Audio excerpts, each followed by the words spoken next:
Hello there. It's been a bit of time since I worked on this build. This is my acoustic guitar build. If you remember, I cracked the sides in several places trying to bend this. What I'm going to do now is I'm going to try to epoxy this together, epoxy all the breaks, and see if I can salvage this build. I got some advice from the luthier that gave me this wood, and he said because this wood has so much spalting in it, then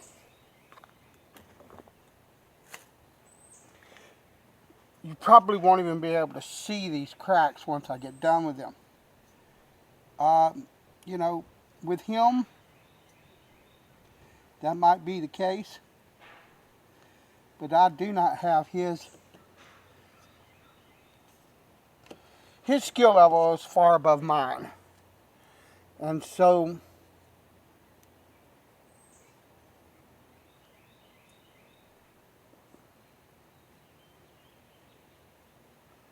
that remains to be seen. But this is only my second acoustic guitar build.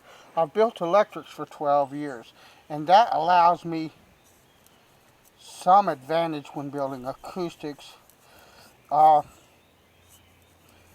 particularly neck building and things like that. You know, and now that's famous last words. Just as soon as I say that, I'm going to have problems with the neck build in the electric build that I'm doing, or in this one here. Who knows? The point that I'm trying to make is that this is the second acoustic guitar that I have built. And so what's more important to me than whether or not this looks a certain way is whether or not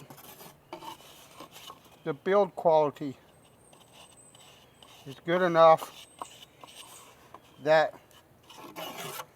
and I want to try to open that a bit if I can, that it holds up to the string tension, that it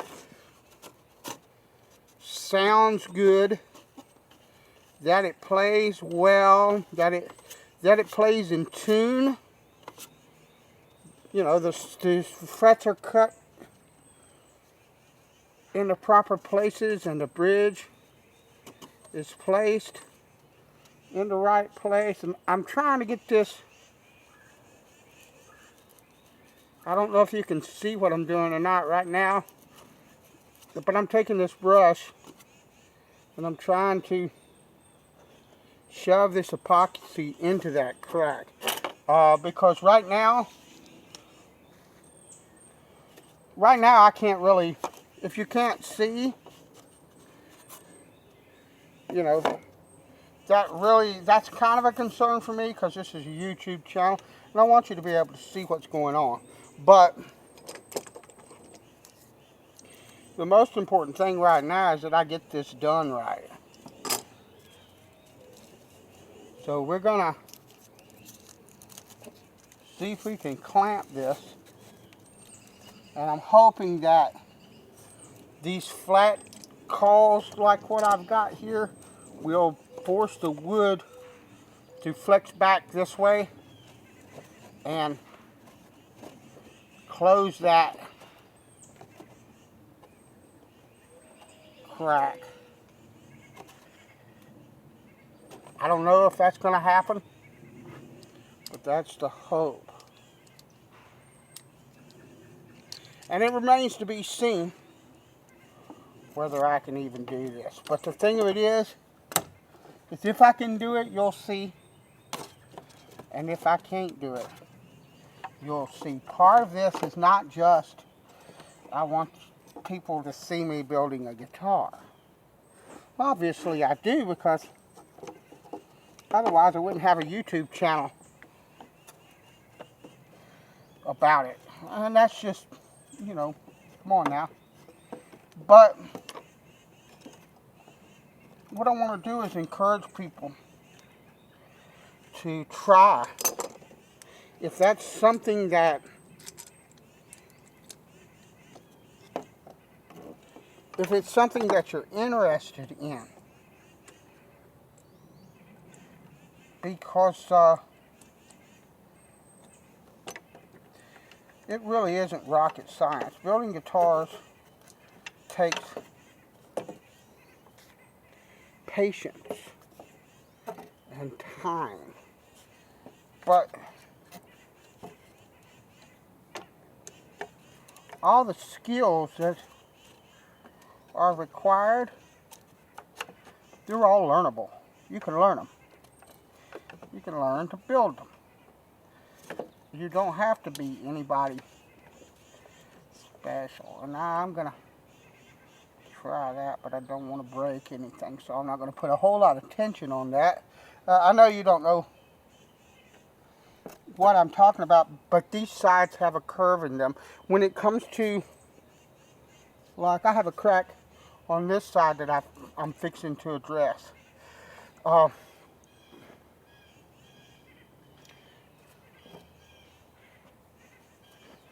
If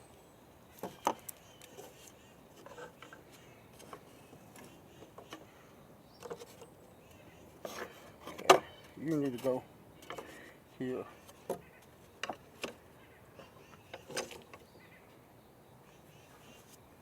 So I have a crack here too. If this was on one of these inside curves, it would be a whole lot more difficult to do. And that brush right there,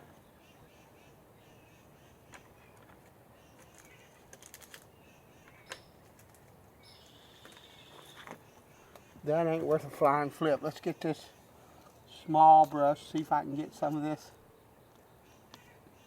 epoxy. Shove it up in that crack.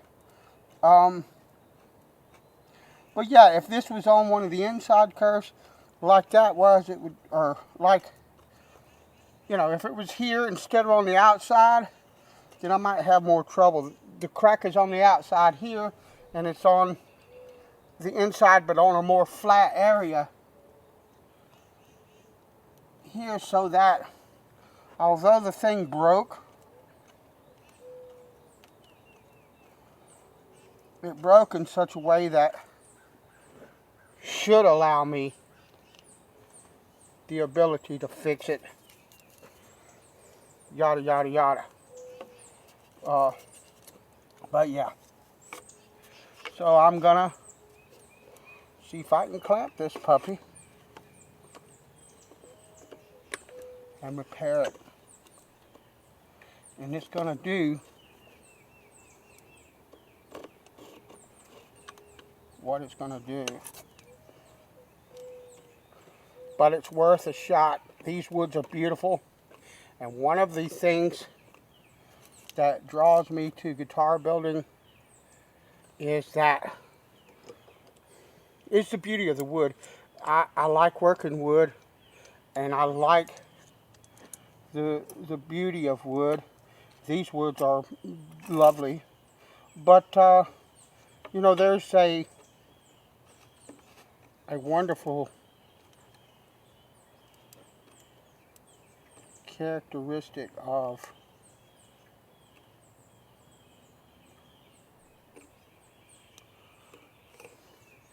guitar building. You can take absolutely gorgeous pieces of wood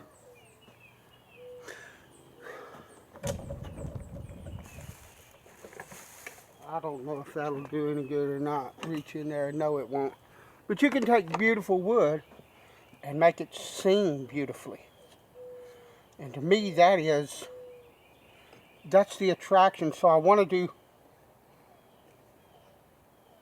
as much honor to this wood as I can, as well as in making it sound a certain way, or as best as it can, making it sing. So on this one we have two different cracks. One, it's busted out here.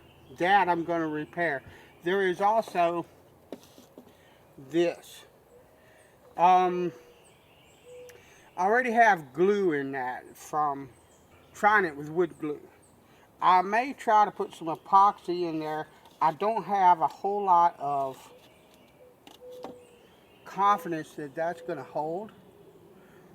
And this part of the guitar slopes down anyway to form the arch in the back. Now I wanted this part of this spalking that meets in the center to face the top of the guitar.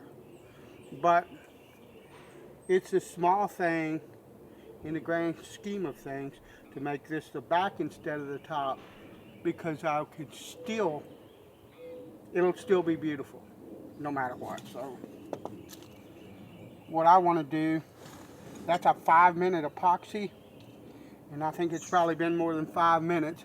So I want to mix up some fresh, and I need another paintbrush. These are Dollar Tree paintbrushes, because you're going to throw them away. That epoxy's not, you're not cleaning. As far as I know, unless I took acetone, might clean that off, but it would probably destroy the bristles in the brush as well. So they're throwaway. So, you know,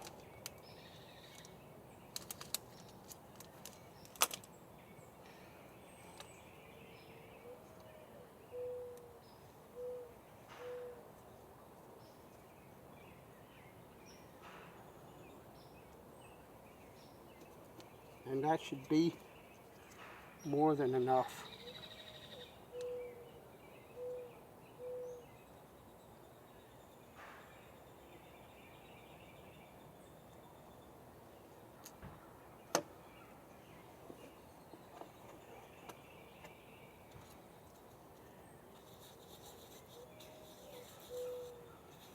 I don't know if this is going to work, like I said, but I'm going to show it. And if it comes to a point where I understand that what I did was a failure, then I'll show it to you. I know that there's a lot of builders that would not do that, okay? Particularly pro builders. Most pro builders would not show their mistakes like this. And I hope to be a professional one day when I see that what I'm building measures up to my standard. You know, I have had people, and God bless them, I love them. I really appreciate it when people like my work and appreciate, you know, the abilities and all of that that the Lord has given me to build instruments and all of that. But my standards, because I've had people say, oh, you should sell those. Well, maybe one day I can make a living out of this. Change my circumstance that I'm in now and all of that, okay, maybe. But it has to be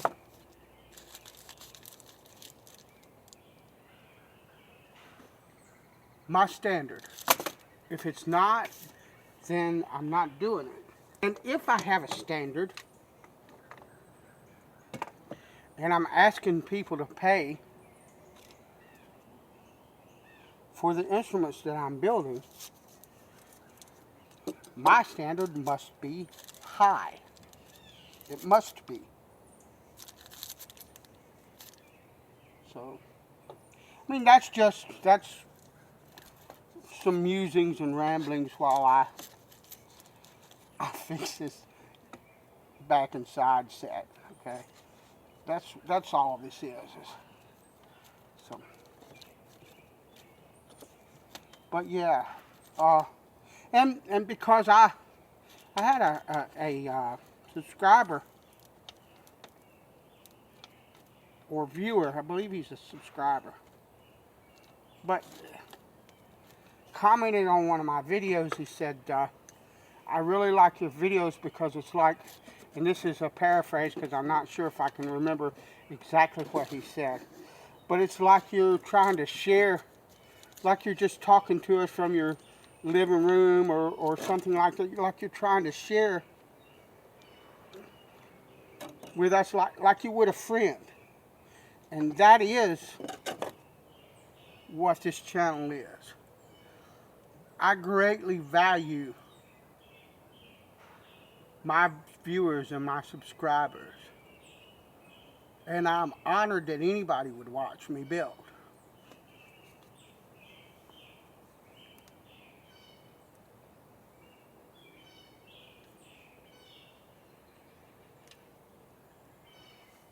I mean, flat out, that's the deal. And, you know, I'm not really promoting anything. Like I said, I don't build these guitars for a living. I'm not making money or anything like that. I'm doing it because I love it. And I hope that someone else that is watching me that likes working wood, and maybe you're a musician and you always thought about building a guitar. Maybe one of these videos that you see here of mine will encourage you to say, hey, you know, I might be able to do that. It's one of the reasons that the main reason I use simple hand tools and stuff like that for most of it is because I don't have the money to buy the machines. So I want to get that out of the way from the start, because it would be easy for people to get the idea that I think hand tools are somehow superior to anything else. No, it's superior for me.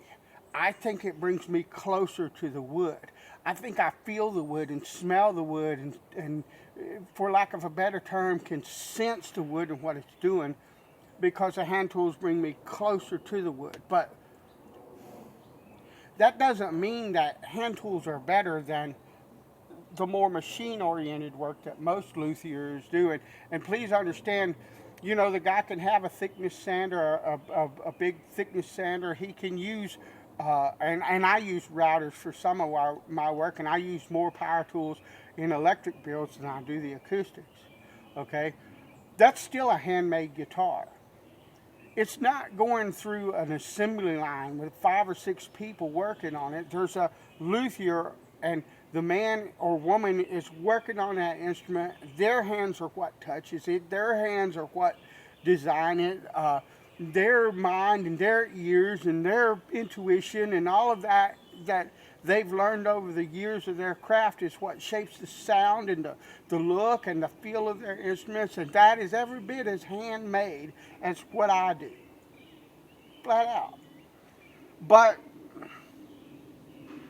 you don't have to have all of those things to build guitars. You can look at other builders here on YouTube that have all of those things and think, well, I'll never be able to do that.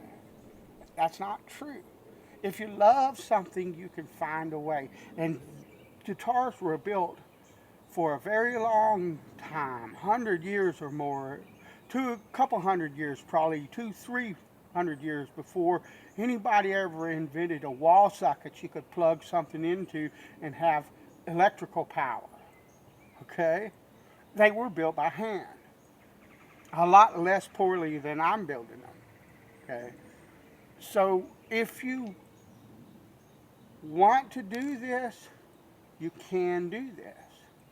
And there's more available now, today, to be able to build guitars than there's ever has been in the entire history of guitar making. There's more knowledge, there's more instruction that doesn't cost anything.